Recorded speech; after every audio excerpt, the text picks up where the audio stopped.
Hello and welcome to InFocus program. Today's topic of discussion is Are biofuels from China fake? Points of discussion will be background of the news. What are advanced biofuels? Is China exporting fake biofuels?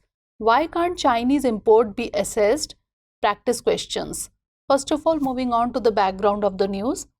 Biofuels have become an important energy source in the era where nations are trying to formulate their policies while in accordance with climate conservation principles.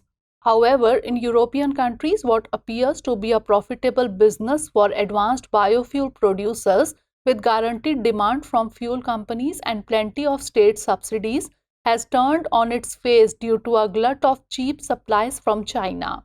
Nearly half of all production sites in Europe are struggling or already closed production facilities. As per EU-based trade association EWABA, the situation is so serious that currently 11 of the member companies of association have stopped production and another 10 facilities are working significantly below their normal production. Now let's discuss about advanced biofuels. Any hydrocarbon fuel that is produced from an organic matter, living or once living material in a short period of time, that is days, weeks or even months, is considered a biofuel. On the basis of the raw material used in the production process, the biofuels can be categorized as first generation, second generation, third generation and fourth generation. Advanced biofuels are made by processing non-food biomass like used cooking oils, tallow and other waste and residue lipids. In second generational biofuels, energy is derived from the conversion of lignocellulosic materials such as agricultural and forestry waste into biofuels like ethanol or biodiesel. Now let's understand, is China exporting fake biofuels?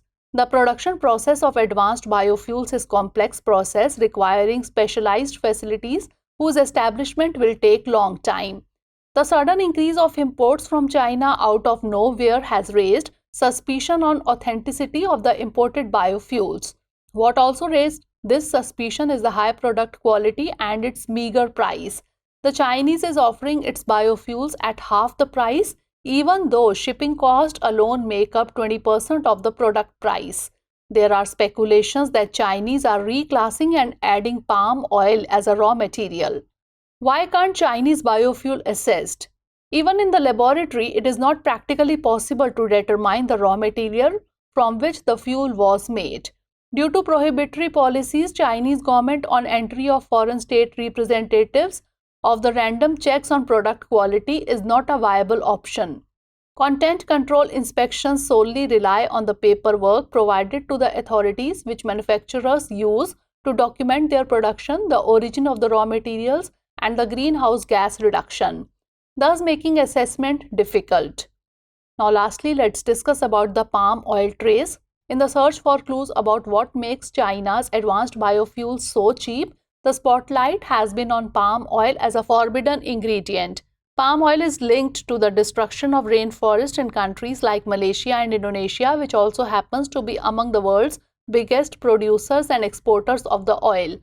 In the view of this, the EU has revised its biofuel policy to phase out palm oil-based biodiesel by 2030. Now it's time for the practice questions. First of all, prelims question. Consider the following statements. 1. Biofuels are derived from non-edible raw materials only. 2. Biodiesel is an example of first generation biofuel. 3. National policy on biofuel was adopted in the year 2018. Which of the following statements is or are true? 1 only, 1 and 2 only, 2 and 3 only, or 1, 2 and 3. And now mains question. Highlight the characteristics of different generation of biofuels. Are biofuels a fuel of tomorrow? So that's all for today. Stay tuned for the next episode. Thanks for watching.